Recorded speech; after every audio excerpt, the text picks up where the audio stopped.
Hello, this is my routine of weekends. On Sundays, I usually always sleep until 10 o'clock. I brush my teeth and take a shower at quarter past 11 because sometimes I take my day off.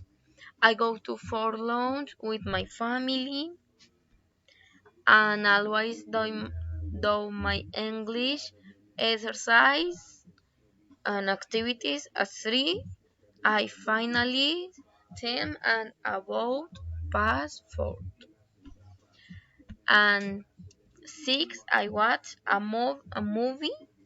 After the movie I go to outdoor dinner with my boyfriend and 11 or home. I return home at 11 and I go to sleep.